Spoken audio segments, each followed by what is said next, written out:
So if someone came to you and they were really, really overweight, what would you do? First of all, they've come to you, so that's a good thing, right? Yeah, huge first step. And I think, again, people don't appreciate that actually reaching out to someone for help. I mean, we often see it in terms of therapy. People are like, that's amazing that you've actually said, I have a problem, I'm going to go get help. That's a huge first step. That's a good point. But going to a personal trainer is quite similar for a lot of people. Like, weight loss is something that people struggle with their whole life. And actually saying, do you know what, I'm ready to make a change here is a huge first step. So that's amazing. And then if someone is very overweight and they have, depends on their goals obviously, but they have a weight loss goal, then I would probably focus primarily on like walking and nutrition to start with, and then some exercise that they don't hate. And I think this is the other thing, it's unrealistic for everyone to love exercise, but you can certainly find something that you don't hate.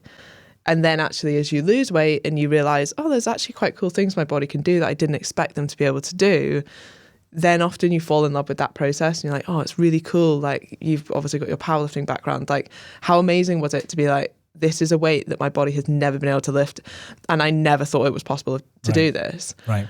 But that for someone else might be like, I don't know, doing a body weight squat or something like that. Like, it could be quite simple, but they're like, oh wow, now this actually feels quite good. Right. And do you tailor your advice depending on, like, how overweight someone is, or is it really just walking more and getting some positive or a negative energy balance? What is it? Negative? Negative you want energy. To be negative yeah, energy yeah. balance. If you want to lose positive weight, energy balance. That's if you want to gain muscle. Yeah. So do you tailor it based on how they come in, or is it the same basic? Yeah, I meet people where they are and take them where they want to go, basically. So if someone comes to me and they're like already in great shape, but they want to push it to the next level, that's obviously a very different situation than someone who is coming to me and is like, I'm overweight, I've never done exercise, I know I need to do this for my health. Right. Where do I start? And that's, to me, much more interesting because there's a lot of barriers to break down and there's a lot of misconceptions to iron out. And I think people would be amazed at how little you can do and have this incredible impact on your health in terms of movement and exercise.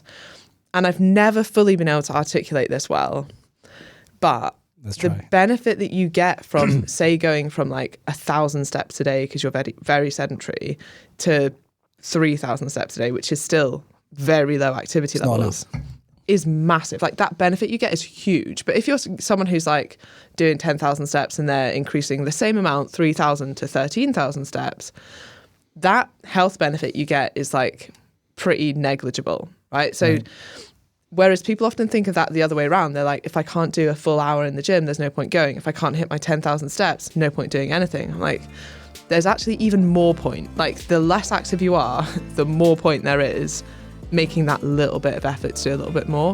But we get so fixated on these targets, and it's such a strange, like, cognitive bias, I guess, that we have as humans, that if we don't hit this target, we're like, there's no point doing anything. That's fascinating.